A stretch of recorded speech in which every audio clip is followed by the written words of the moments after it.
నమస్కారం. Big TV ప్రేక్షకులందరికీ కూడా శుభస్వాగతం. ఏటి సూతకం అంటే ఏంటి? ఏటి సూతకం అప్పుడు పూజలు చేయవచ్చా, చేయకూడదా? ఒకవేళ చేయవలసి వస్తే ఏ పూజలు చేయాలి? ఏ విధంగా ఆ సంవత్సరం అంతా కూడా ఆ మనుషులు జీవనాన్ని కొనసాగించాలి? ఈ విషయం చాలా మంచి ప్రశ్న వేశారు మా ఛానల్కి మా వీక్షకులు. ఏటి సూతకం అంటే ఎవరైనా వారి తల్లిదండ్రులు కనుక గతించినట్లయితే, తల్లి కానీ తండ్రి కానీ, ఇప్పుడు అన్నీ కూడా ఉమ్మడి కుటుంబాల నుంచి చీలిపోయి ఉన్నటువంటి కాబట్టి తల్లిదండ్రుల వరకు, లేకపోతే తాతగారు అయితే తాతగారు ఉన్నట్లయితే, అమ్మమ్మ గారు కాకుండా నాన్నగారి సైడ్ ఉన్న తాతగారు, నానమ్మ గారు, వీరు ఏటి సూతకం వీరందరికీ కూడా వర్తిస్తుంది. ఏటి సూతకం అంటే ఒక సంవత్సర కాలం వీరు సూతకము అంటే మైలు అనేటువంటి విషయంగా మనం ఇక్కడ చెప్పుకోవచ్చు. ఈ ఏటి సూతకంలో ఏమి చెయ్యాలి, ఏమి చేయకూడదు అంటే, ఏటి సూతకంలో 13వ రోజు అంటే మనిషి చనిపోయిన తర్వాత 12వ రోజుతో వారి కార్యక్రమాలన్నీ అయిపోతాయి. 13వ రోజున గుడిలో నిద్ర చేసి రావాలి.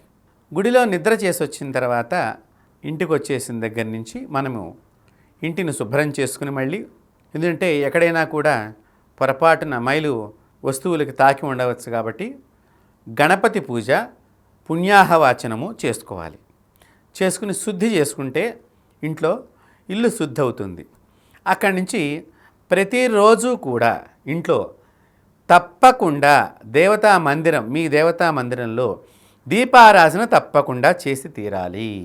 అంతేకాకుండా మీకు నిత్యము ఏదైనా గురువుల యొక్క మంత్రం ఉపదేశం చేసి ఉన్నట్లయితే ఆ మంత్రాన్ని చక్కగా జపం చేసుకోవాలి. కొంతమంది నిత్యము కూడా ఉపాసన అంటే అమ్మవారిని ఏదో మేము మా ఇంట్లో మాకు తోచిన విధంగా పూజ చేసుకునే అలవాటు ఉన్నది గురువుగారు, అది చేసుకోవచ్చా అని కూడా మాకు మా వీక్షకులు అడగటం జరిగింది. తప్పకుండా చేసుకోవాలి.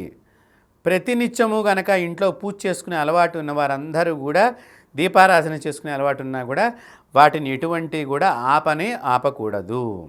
ఇంకా పండుగలు అంటే ఇప్పుడు మనకి సంక్రాంతి పండుగ, దసరా పండుగ, దీపావళి పండుగ, వినాయక చవితి పండుగ ఇలాంటివి వచ్చినప్పుడు వాటిని మాత్రం వదిలివేసేయాలి. పండుగ రోజున దీపారాధన చేసుకోవచ్చు, పూజ చేసుకోవచ్చు, అంతవరకే. వేడుకగా కొత్త బట్టలు ధరించడము అలాంటివి ఆ పండగ రోజుల్లో మనం చేయకుండా ఉండటం ఉత్తమం.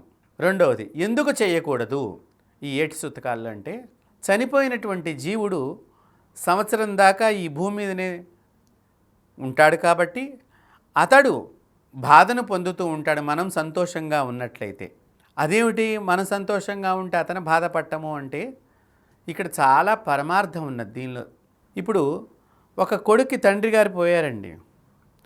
మరి ఆ కొడుకు తండ్రి గారు పోయారనే బాధ కంటే కూడా ఆనందంగా ఉంటే అది మర్యాదగా అనిపిస్తుందా అండి ఆ తండ్రికి?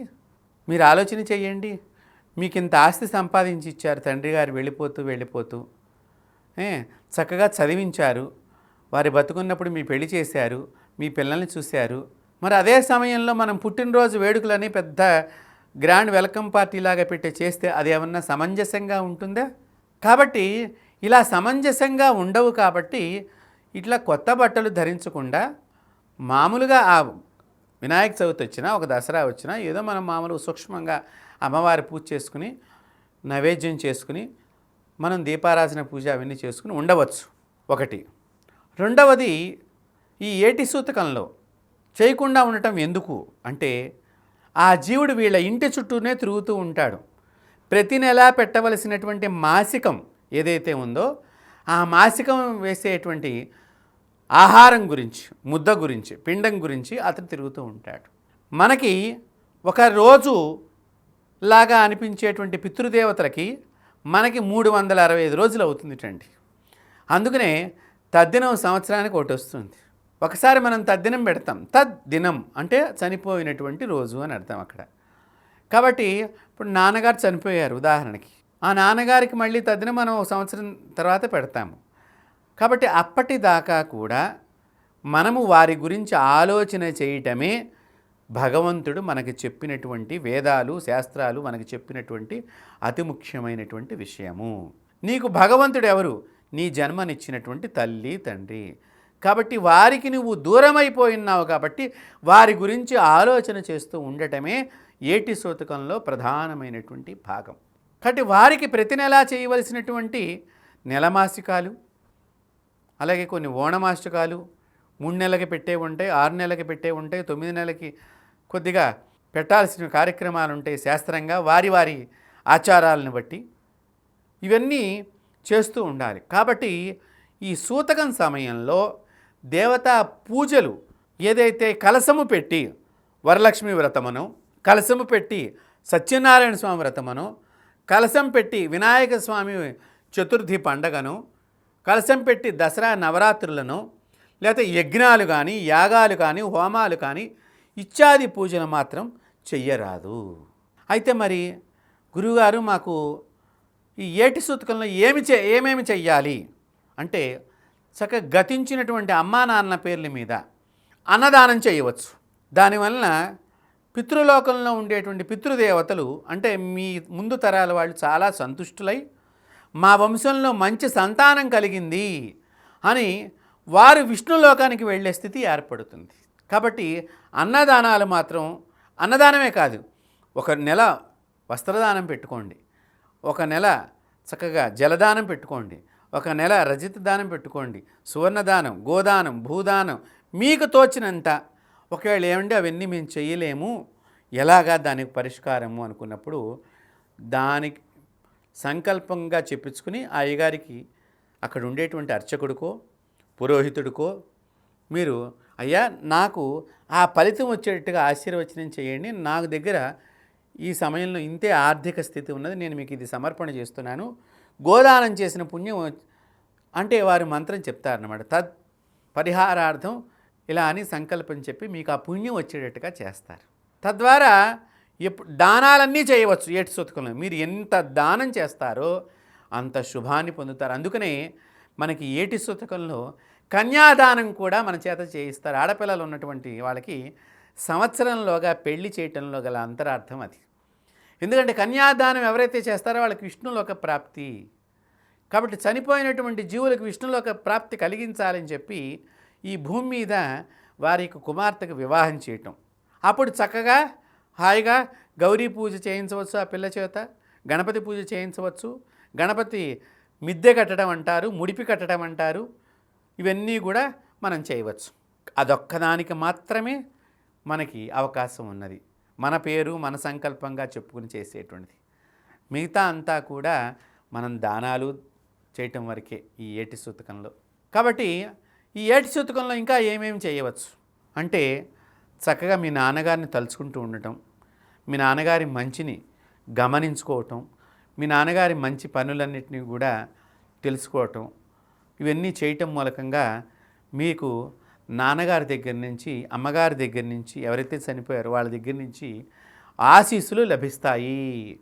మరి కొత్త బట్టలు ఈ పండగలు ఎందుకు చేసుకోకూడదండి, మాకు దాని గురించి కొంచెం వివరంగా చెప్పండి అని కూడా మా వీక్షకులు కొంతమంది అడిగారు.